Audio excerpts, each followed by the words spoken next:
Welcome, everybody. It's wet down here in Mobile, and things got a little bit interesting today. We're going to tell you what we saw, what we took away, who made themselves some money today.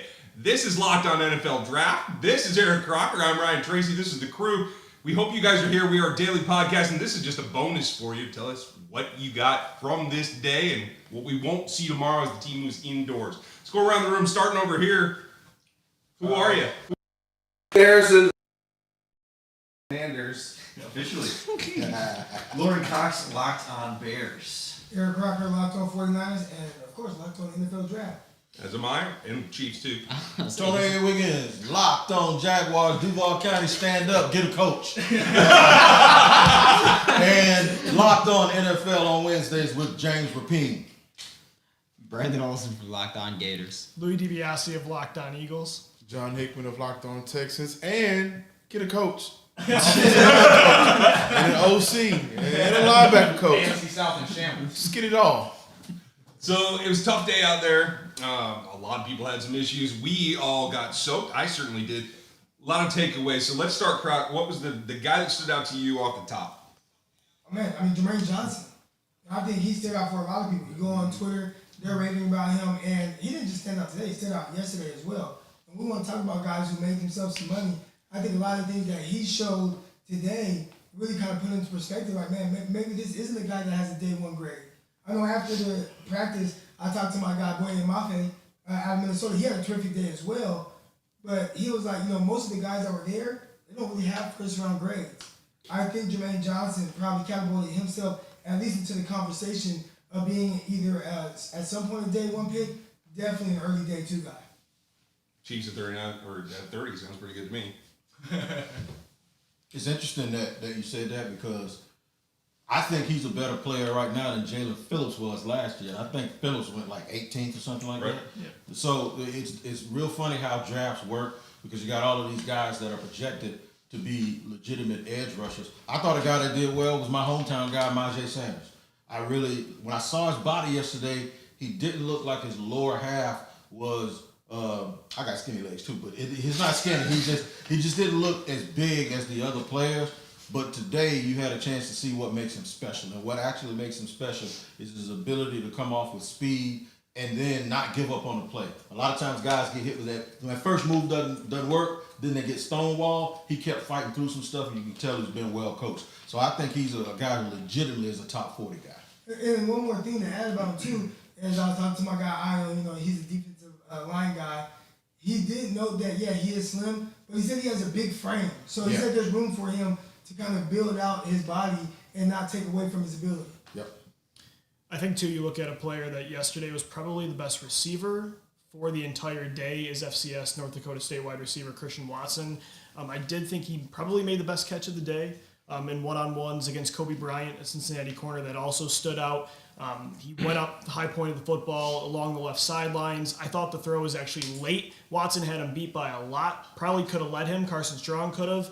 Probably would have been a touchdown in a real game. But Watson adjusted. Bryant was closing in, went up for it. And in the rainy conditions today, he wasn't wearing gloves. I think this kid continues to show that he didn't just dominate at an FCS level, that he can be that at the pro level too.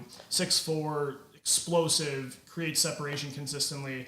I think, right now he's seen as maybe a late day 2, early day 3 pick. I think he's going at least second round when it's all said and done. And Watson, he's got to be like one of the biggest winners of this week. And there's still one more practice to go, so who knows? And that's the thing with the rain. Like, the rain complicates things, but I think when guys ball out with the rain, and in spite of the rain, it really helps them kind of up the ante and really rise their stock even more. Like you said, doing without gloves was even more impressive. And yesterday on day one, he went up against a lot of guys that maybe were a little bit less, highly touted. He went up against Greg Jr., no offense to him, but he had a very rough day himself. So when I saw him line up against Kobe more than once, I want to say he got like 2 or 3 reps against Kobe and won consistently. I think, Crop, I've been kind of joking about, the Niners, they want to make Trey Lance work. I think Joe Burrow got his receiver. Get Trey Lance his guy. I think it makes sense. And Watson, I want him on both teams I cover. I don't even care. Can we talk about the rain for a sec, though? There were so many passes that were hitting the dirt, but, it's going to rain in NFL stadiums. And in NFL games, and like you have to play through that. And wide receivers catch wet balls in the league all the time, and yet it felt like really consistently we saw a lot of passes dropped. And it's easy to say, oh well, it's raining, so they're all going to have trouble getting open and catching passes, but shouldn't they not have that problem? You know, I was sort of curious what you guys thought were like. How much can we excuse from the rain versus how much is that just being kind of generous when there are college kids and all the other things we talk about, like how it's hard to produce really well at the Senior Bowl in these conditions. The rain doesn't seem like it's one of those conditions that should be any more difficult than normal. Well, I do think this. I think it's not ideal because there's probably things that you want to get to and things that you want to see. But it is one of those unmanufactured things where you can say, okay, here's some adversity. Who's ducking behind? Who's acting like it's not raining? And Perrion Winfrey, because he was out there acting like they were playing football in Cancun on the beach. He did not care. And I think what that does is it's a job interview. So it's basically telling those coaches, okay, I don't want to be out here either, but that dude is acting like it's sunshine and rainbows, and I think that's what you want on your football team. I do want to. Oh, go ahead. No, I just really like that Deuce Staley because, I mean, we were talking about Brandon, like, we were like, okay, everybody's anticipating the second practice of the day moving indoors. And we were all bummed out because, like, oh, man, we're not going to be able to go see it and everything else. But then you find out that Deuce Staley, actually, the Senior Bowl was. They're like, yeah, we'll move you indoors. And Deuce was like, no, we're going outside. We're going to practice outside. And I love that mentality from the coach. And I think it bleeds over to the players. And obviously only 3 days, but I think that shows a lot of moxie from Deuce himself.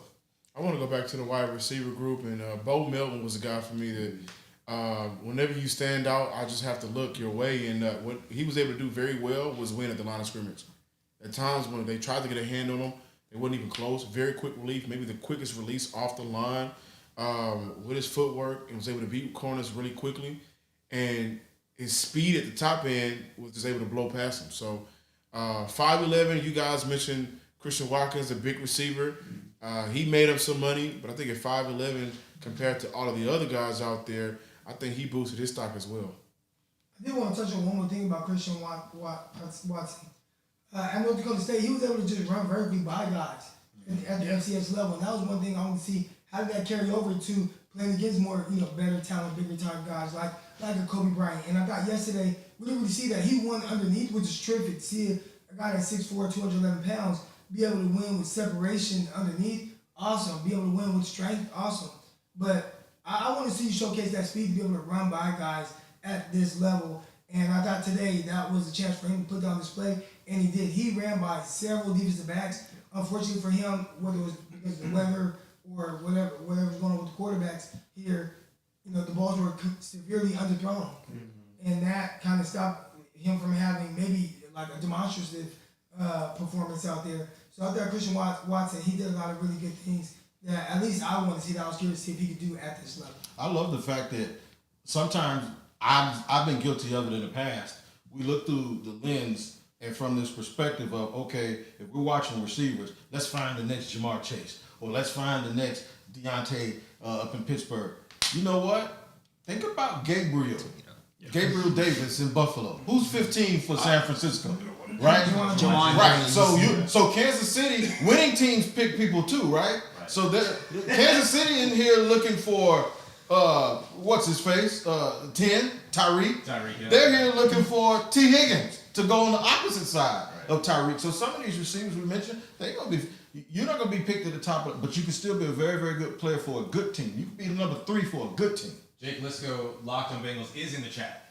Oh, Hey, Jake. No, what do you want him here for? He's got a Super Bowl to worry about.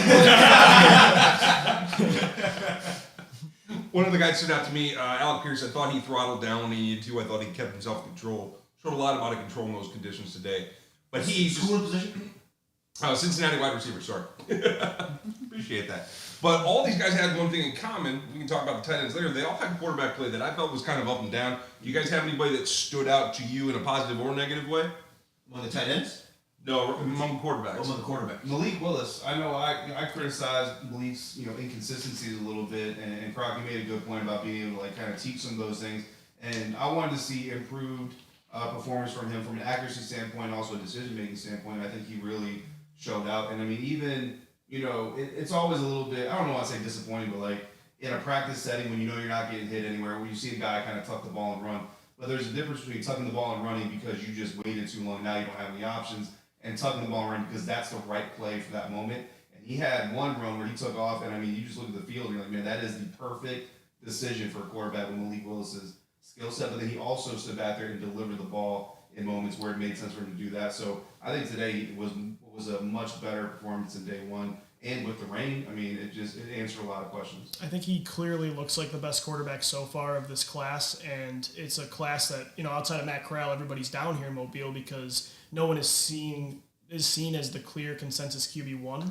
And I think Willis has run away with that today. Like you said, I mean, he did show off that gear that most quarterbacks do not have. It looks a lot like Michael Vick, Lamar Jackson, where he can pick up speed that most quarterbacks can't. But he did seem very in command today, too, of a team that he hasn't really played with any of these players before. And so I thought everything was in sync despite the conditions, the footwork, the rhythm, the accuracy, the vision. I thought the mental processing, which is something he needs to speed up, was fast today. And he made one really nice play where both edge rushers closed in on him. And instead of bailing outside the pocket like a lot of mobile quarterbacks, the instincts kick in, that's what they want to do. He climbs the pocket and delivers a 15 to 20 yard throw over the middle to his tight end. And again, that's something some mobile quarterbacks take longer to produce. And I thought he showed a lot of growth today, and it was only one day. But I think he clearly was the best quarterback in rough conditions. So we can see what they do on the field. We don't know. We hear about the interview process and how these guys, Jermaine Johnson said, somebody asked him the question. He was thinking, didn't I just tell you that? But he said he handled it really well. But what we got the chance to do this morning was we got a chance to talk to the prospects.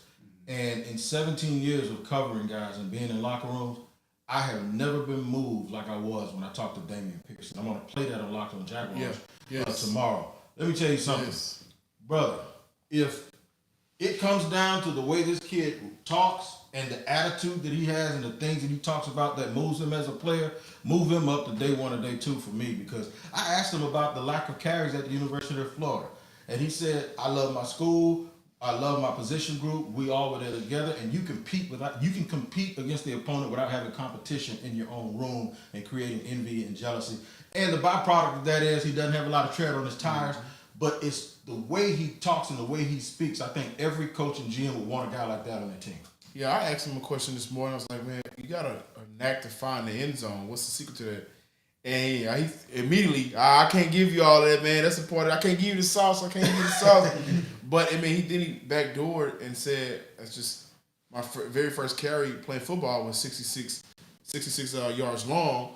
And so from day one, I just always wanted to score touchdowns. And last year, he had 16 total touchdowns. So he's a player that after the interview, because he did have I'm not going to say a bad day one, just he could have been better. Day two, he improved, just like a lot of you guys, mentioned different players. I think he can get better with catching the ball out of the backfield. But when it comes to like his natural run ability, that's something where I think he can set himself from other backs. And it's difficult to do that here in Mobile because you are playing behind an offensive line with 5 different guys from 5 different schools, and you may not be used to their run blocking style. So I agree with you, Wig.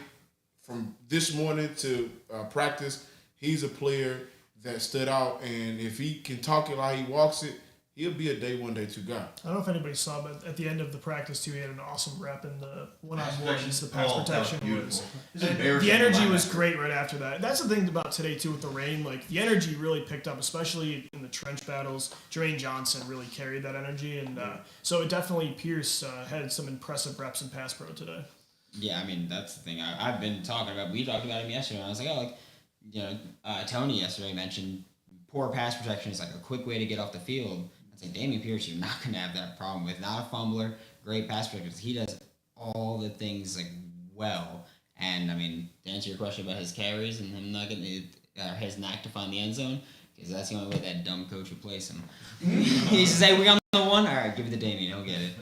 One more pass rusher to point out. I don't know if he got himself elevated in the top 100, but Tyreek Smith, I thought, made some progress. I thought his feet looked good. He got a little bit out of control a couple times, but I thought that was important for him to make that step. So I like seeing that. DB's GC Petrie. No. I thought he looked smooth. I thought he was coming downhill. He was all over the place. I thought he stayed in sync on a couple of his man reps. Was that the Baylor kid? Yeah. He was just smart and savvy too. Yep. He just always seems like know where he can get away with contact and not pull the guy down, not get flagged, but just kind of bump him a little bit all throughout his route, just everywhere that he needed to be. I was really impressed. If I we feel can like stay- he was very versatile. You know, you see him play at the safety position. You see him play more of a nickel spot. Just seeing the guy that's, you know, really able to kind of move around a little bit and cover guys in different areas. Even cover some guys on the outside as well. I thought that was pretty good to see that kind of versatility. I love that because New England and Baltimore, they play a big nickel. And people think when you pull your Mike or your Sam linebacker off, you always take a corner. New England plays sometimes with 3 safeties. And Croc, to your point, it could be a guy that's a starting safety that's better at playing nickel than the next corner, and the safety that comes in for him goes back and takes his spot. I think that adds the value in terms of roster, because now you have a guy that's like a Swiss Army knife, as opposed to having to pick or choose whether I want a corner or a safety. You just take the best football player. So really quick, if we can stick with the Bears before I talk about Baylor. Did you guys see JT Woods, and how did you feel about him?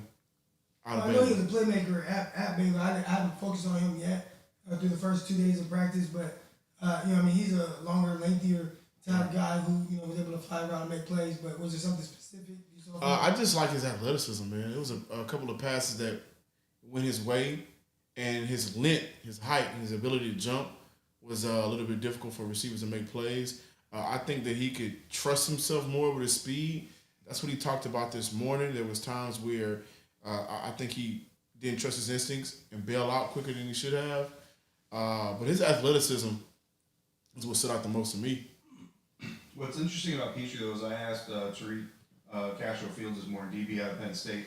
Asked him if they're, and you know, it's only been a day or a few days for them being together, but so if you could bring one of your Senior Bowl teammates with you to the NFL, who would it be? And he said Petrie, and I think that stands out. The impact that, you know, because these guys, again, they don't know each other very long, and they may not have known each other beforehand, but the fact that Petrie can make that impact on a teammate of his in such a short period of time, I think that stands out about his character as well.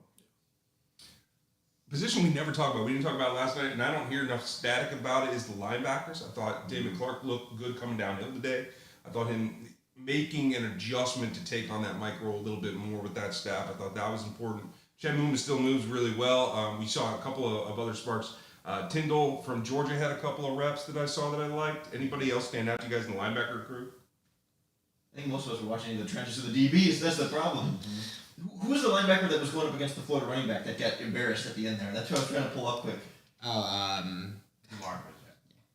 DeMarco Jackson, Appalachian State. My guy. Yeah, that's Mark Jackson's guy. It's always tomorrow. It's all right. It was one-on-one, you know, losers, you know, just like to win practice, and God, he just got stonewalled by our running back, and it was embarrassing. It was like send him home embarrassing. Like, of course, you're probably a good kid and all that stuff, but it was tough. That was a tough rep for him. Linebacker is really where you look for a great football player, because, well, you obviously do that everywhere, but specifically, I think about the guys that are in the league and that are thriving, whether it's a 3-4 or 4-3.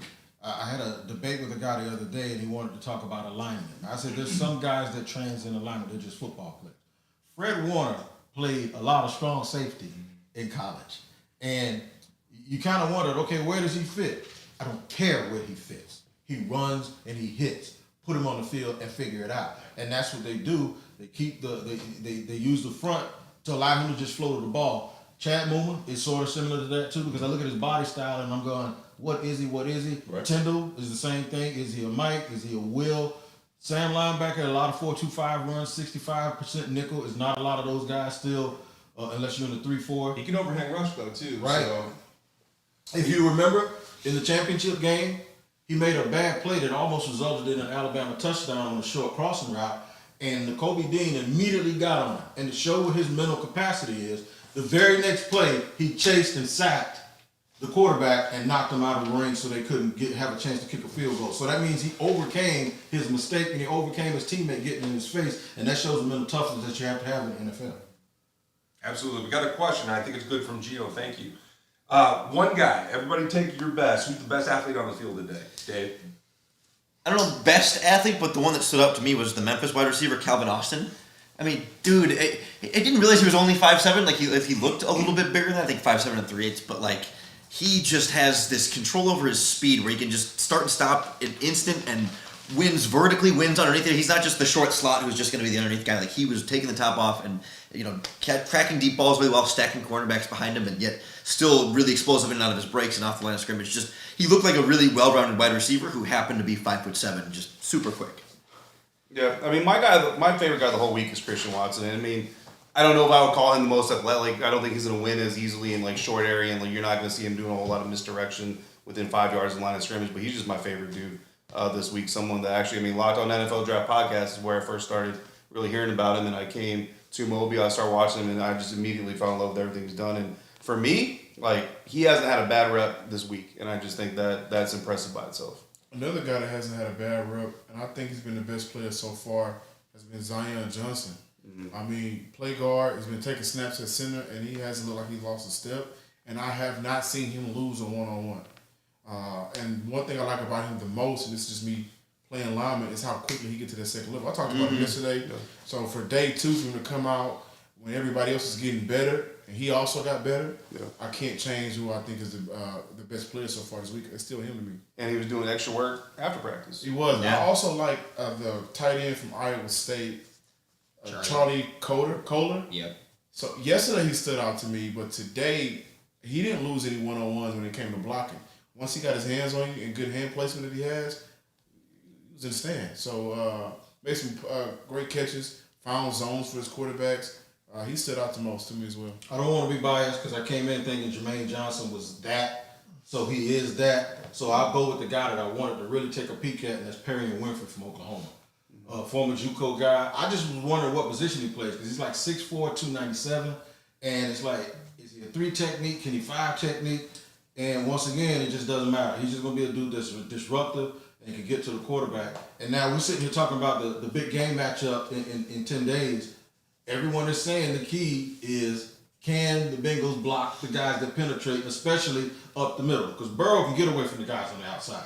But when you flush them out of the middle, just like they did Mahomes last week, Cincinnati did, it causes them to have to run right towards the rush. My bad, man. But there's something about knocking the quarterback off of his square up the middle, because when you do that sometimes, now he has to turn in a way that he can't throw the ball. And Perrion Winfrey is a guy that has that initial burst of quickness and strength that seems like he can get up the middle and disrupt the quarterback. We got Luke. Yeah, I think kind of going to a position in general, because I think you guys have nailed most of them. Christian Watson, I thought Malik Willis at quarterback, Calvin Austin, Jermaine Johnson up front. The tight ends overall today, especially in 11-on-11s, really looked like, and I don't know if it was because of the conditions and the kind of passing attempts the quarterbacks were making today, but Isaiah Likely made an awesome catch over the middle down the field, and he's, to me, the most explosive tight end in this class, probably relying off the line of scrimmage more than most. Trey McBride made a couple big plays today. Jake Ferguson from Wisconsin is not going to blow you away with athleticism or speed, but he just seems like such a reliable player that just catches everything, even in the conditions today. So this looks like a really deep tight end class. That dude's like a Cam Brate. Like that's what, like when I think when I see him, I see Cam Brate. Grandson of Barry Alvarez. That's the running joke in Wisconsin. Everyone in Wisconsin knows he's the grandson of Barry Alvarez. That's like the only thing everybody knows about him. Barry Alvarez's grandson. Yes. For all 4 of you Badgers watching, that was for you. Brandon? I think it's got to be Jermaine Johnson. It's like the guy. He's just been so dominant throughout. It's like I think he's solidified himself as clearly a first-round pick to me. Like he's working his way up, and he's at the senior level just separating against everybody. Like all the ends, he's separating from all the edge rushers. I think he's been the most consistent and the most dominant, and he's just proving himself more. Different moves too, like speed rushes, power. Yeah. He just seems like the kind of guy that's going to be the heartbeat of a defense. Like off the field too, like the energy he brought today, and we were talking to him after he was doing interviews, and we were just talking about the energy and how he lit up. And you could even, like in warm-ups, you heard him like as the one screaming, and he was really dictating the vibe of the field today. He's definitely going to be, I don't know, I would not be surprised if he was a top 15 pick. I mean, there's a lot of good edge rushers this year, so, I guess it comes to preference, but he's got everything. I want to see him at the combine and see what he runs. That's going to be fun. Yeah, I agree. Yeah. I can say that he's been clocking laser 4.49. Jeez. And I've heard that too. Wow. At 259 pounds and legit 6'5". Real quick too, like, isn't that why you need a quarterback to be able to move so bad? Like, I was watching Carson Strong today. And like the arm, clearly he separates from Kenny Pickett and Desmond Ridder, but I don't know, when you can't run away from a defensive end that's running a 4-4, I mean, I don't want to say he's off my board, but... You know, Rain won today, too. Got everybody up out of here. Mother Nature wins every time. Last question from Brian Peacock. Thanks for watching, Brian. Appreciate you. Who? Yeah, I'm going to start with you. Who's Brian Peacock? That guy. You know his voice. It's okay. So, one of the hosts of the most listened to show. He's the host Locked On Bears. I mean, what? So, Rob, we'll start with you. Senior Bowl prospect, you would want to have your back in a fight. Wyatt from Georgia. I mean, I know everybody wants to go with the D-line and stuff like that, but I'm going to go a different route, man. Brian Robinson, run back from Alabama. Oh, yeah. That's a big, strong, all-muscle type guy, so he's going to have that endurance because the big guys, they do get tired. All right? But go with somebody like him that he's going to have that endurance. He's strong. He's heavy-handed. I'm going to go with Brian Robinson. let me just say real quick about Wyatt. There was only one player in this practice where I'm looking somewhere else and I hear these loud thuds. Every time he's doing the bag drills, he hit those bags harder than any of the other defensive linemen. He's slamming those things in the ground and getting the quarterback dummy in the ground just viscerally loud. And the way, like, those videos of Warren Sapp practicing, how you can tell, like, when a Hall of Fame caliber player like Sapp is practicing harder than everyone else. Not that Wyatt's there, but, like, that level of, like, noticeably loud physicality. I like that. Noticeably loud. Anybody else got one? Jermaine Johnson. It's Okay. got him. All right. You said 4-4? Okay. 4-4-9. Talking about fighting, not running. Right, so we can hit him and run. Get him out of here, man. Let's go. Fine. I'll probably take I'm gonna go the other way. I'll take that big kid from Minnesota. Daniel Falaele? Yeah, because first of all, half the fights we gonna get into ain't gonna happen in this season. Because he got the reach. Right. It's okay. That's why I was gonna say Tariq Woolen. Nobody with Calvin Austin at 5'7", he can tire him out. Run around him. Or what about that punter? You could just give him the He's hardest like, kick he's in the world. speaking to And you know what if the punter can wipe all those dudes out? That's just The leg strike, man. We want to know your answers. Put them in the comments on YouTube and hit us on the iTunes reviews. Thanks for hanging out with us. This is the Locked On Crew, live from Mobile. We appreciate your time. We'll talk to you next time. Peace.